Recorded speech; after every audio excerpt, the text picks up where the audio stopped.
Welcome back to Good Morning Vail. Now we have some special guests joining us in studio and very interesting subject matter, especially as we head into the height of our summer season and heading into the winter. Joining me on the couch today is Sara Goldberg, founder and immigration attorney of Goldberg Law. Sara, how are you? I'm doing great. I'm excited to be here this morning. Yeah, it's so exciting. I think what you do is so interesting and very helpful to so many people here in our community. So tell me a little bit about Goldberg Law. How did you start?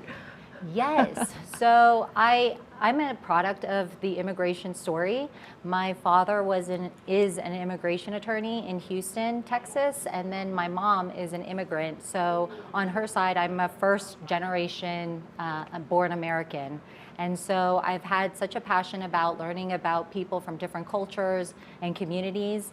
And I also have a passion of learning different languages. I know 3 languages. Wow. And I've just always been interested in that area and trying to help people make a better life for themselves in this amazing country that we have. That's incredible. So you started in Houston and then you came here to the Vail Valley. So tell us a little bit about how your journey. You've been in business for about a year now, and you probably get all kinds of questions from employers or people just wanting to understand the process better.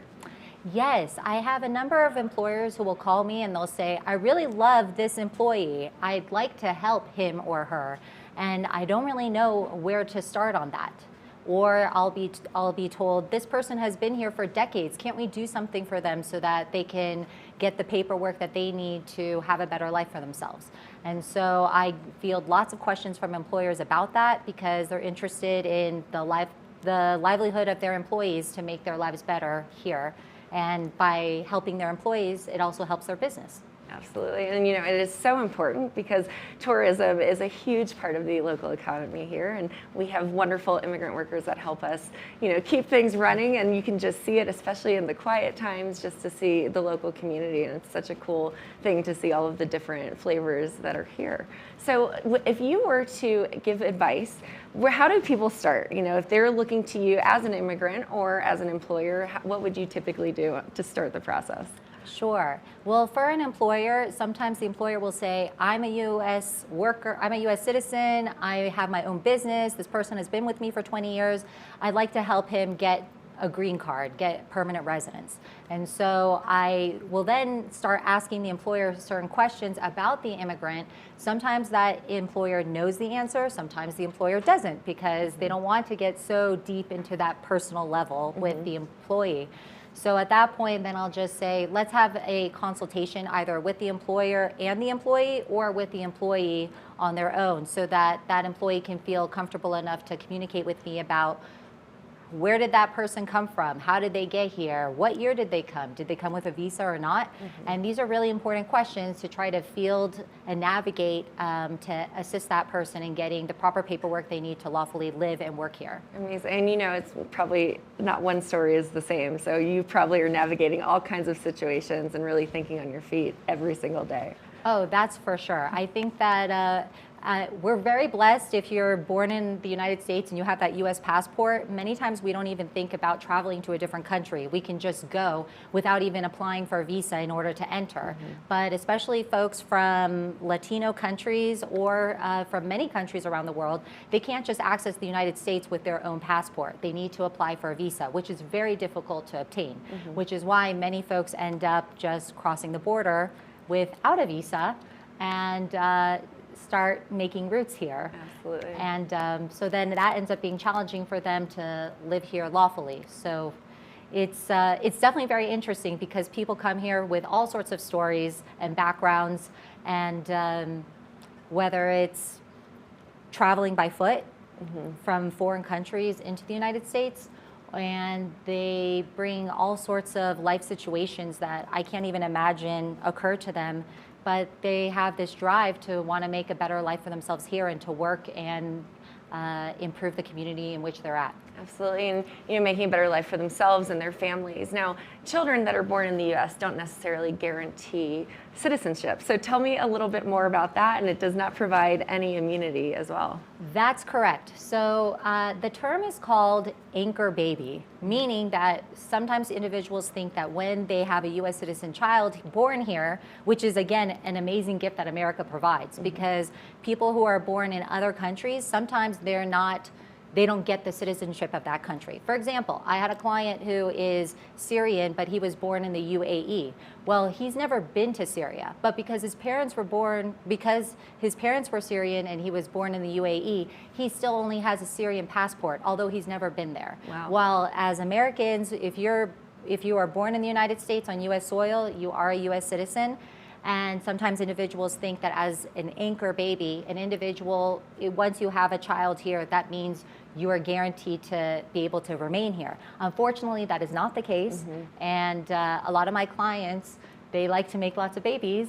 And unfortunately, that doesn't guarantee that individual to stay here. So it's very important, especially when you have a family, to try to figure out how can I stay here legally and keep my roots here.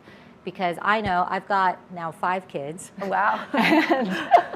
And as a mother of children, I always think it's important, how do I keep my family together? And that's always a goal of mine with clients, is I tell them, how can we keep you together with your family? Because I try to, I guess, do things a little more conservatively, because I don't want to put people at risk of breaking families apart. Absolutely. I'm always worried about that. Yeah, and that's so impressive, first of all. I love that you have that many children and you're able to really pour into the family values in your work as well. So out of curiosity, how many of your cases are employers? How many are families? Do you have an equal mix of both? Tell me a little bit more. Yes, because I'm a solo practitioner, as in I'm working just with myself, I do have staff that help me. I would say that the business is an ebb and flow in terms of I'll start to get a lot of deportation clients, then I'll have employer cases, and then I'll have family. So it's really a mix of what I do, but I only do immigration, because I tell folks, immigration is so complicated. Y'all hear about it in the news. And there's only, it changes constantly. And because it's federal law, a lot of it has to do with what does the president, how does he want to direct immigration today? And I'm sure y'all hear about it in the news of, oh, there's all these folks coming across the border. How do we handle this? And that continues to change because it's just a human reality, right? We can't control that. And especially during, I think, the warmer months, more folks end up coming because maybe it's a bit of a safer journey. I haven't had to do that trek, thank God. But yes, that's how it goes. So I do handle all sorts of different kinds, but it's only immigration. So on employment base, that could be whether an employer is sponsoring an employee, whether an individual is trying to start a business here, how can they do that? And on the family side, if a child is a U.S. citizen and 21 years old, that's the time when they can sponsor their parents. And actually, that's when a lot of folks end up starting to contact me. My kid is 20, is about to be 21. How can they help me? Oh, wow, that's great. That's actually really a cool option to know that your parents raised you and then you're able to kind of help support and give them a better life as well. Oh, yes, yeah. I love it. And I think that's such a value that I really hold dearly. I always tell my kids, like, look, we have to help each other. Yeah. And because it doesn't stop when a kid turns 21. Now it's maybe their turn to help their parents in some small way. It doesn't have to be a lot to get to that point. But it can make such a huge difference in someone's life. Sure. Now, you mentioned it seems to be you have more immigrants coming in the warmer months. Do you see things differently locally here in the Vail Valley? Because, we have such harsh winters, which we love. They're not harsh, but, it is much colder. And so tell me a little more about that. Sure. Well, one thing I've noticed is that a lot of folks come here during the winter, especially with sponsored visas, such as the J1 visa or the H2B visa. And sometimes when an immigrant ends up coming to the U.S., they like it and they want to stay. And then that's the point when then they're trying to navigate on how can I stay here? What are options for me? Whether that's changing their visa status to something like a tourist or a student visa, but there might be other options available to them that they never knew about. So I'm always telling people, please just get that consultation with an experienced immigration attorney who knows what they're doing, so at least you have that knowledge to know how to move forward with your life. Wonderful. Now, Sara, tell us where we can go to find your practice and information if people want to schedule a consultation with you. Sure. So I'm located at 82 East Beaver Creek Boulevard, number 200 in Avon, Colorado, down the street from here. Awesome. You can walk.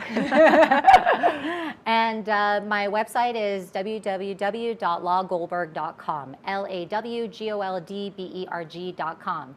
And what's really, I don't know, one thing that I try to offer to folks is that you get to speak to me, the attorney. It's not always like that, unfortunately. So true. Oh, you are so approachable and so friendly and welcoming, and I'm sure your clients love you. And hopefully we can help generate and really make people's lives better. So thank you for all the work that you do. We appreciate having you here on the show. Thank you so much for having me. I'm very excited. Absolutely. Thank you. Sara, you are wonderful. So stay tuned. We have a lot more here on the second half of our show. So we'll be right back after this break.